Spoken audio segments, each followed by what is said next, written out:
আরও চলে এসেছি একটা মিনি ব্লগ নিয়ে। চলো ডিমের ঝোলের কষাটা কিভাবে বানিয়েছি সেটাই তোমাদের দেখাবো। প্রথমে ডিম নিয়ে আসবে, যেমন ইচ্ছে মতো খাবে তোমরা, 3টে কি 4টা ডিম নিয়ে চলে আসবে। দিয়ে পরিমাণ মতো আলুগুলো কেটে নেবে। আমি আলুগুলোকে কেটে নিয়ে রেখে দিয়েছি। দিয়ে একটা পরিষ্কার কড়াইতে সেখানে আলুগুলোকে কেটে ছোটো ছোটো করে কাটবে এবং কেটে সেখানে আলু আর ডিমগুলোকে সিদ্ধ করতে দিয়ে দেবে নুন দিয়ে, এবং একটা পাত্র দিয়ে ঢাকা দিয়ে দেবে, ঠিক আছে। দিয়ে পেঁয়াজ, আদা, রসুন আমি এগুলো নিয়ে নেবে, দিয়ে ওগুলো ঝট করে কেটে নেবে। আমি কেটে নিয়েছি, তোমরাও কেটে নেবে। সাবধানে কাটবে যাতে না হাতে কাটে, ঠিক আছে। এবার কড়াইটা নিয়ে নিয়েছি, ওটার মধ্যে একটু পরিমাণ মতো তেল দিয়ে পেঁয়াজগুলোকে নাড়তে থাকবে যতক্ষণ না কড়াইতে লেগে যাচ্ছে বা যতক্ষণ না লাল হয়ে যাচ্ছে পেঁয়াজগুলো, ততক্ষণ নাড়তেই থাকবে, না হলে পেঁয়াজগুলো লেগে যাবে।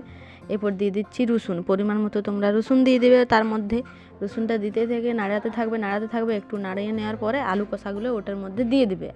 আলুগুলো সিদ্ধ হয়েছিল সেই আলু সিদ্ধগুলো ওটার মধ্যে দিয়ে দেবে, এবং একটু পরিমাণ মতো হলুদ। ডিমগুলো ভেজে রেখে দিয়েছি আমি। এরপর তুমি আগের থেকে ডিমগুলোকে ভেজে রেখে দেবে। হলুদ গুঁড়ো, লঙ্কা গুঁড়ো, আর জিরে গুঁড়ো, আদা, রসুন আমি এগুলো বেটে রেখেছি, তোমরা রেখে দেবে, এবং পরিমাণ মতো নুন, এবং সেগুলো আলু কষাগুলোর মধ্যে মিশিয়ে দেবে, এবং পরিমাণ মতো জল ঢেলে নেড়ে নেবে, এবং ডিমগুলো দিয়ে দিলেই পরিমাণ মতো রান্নাটা হয়ে যাবে। রান্নাটা খেতে দারুণ হয়েছে, এবং দেখা হচ্ছে পরের পার্টে।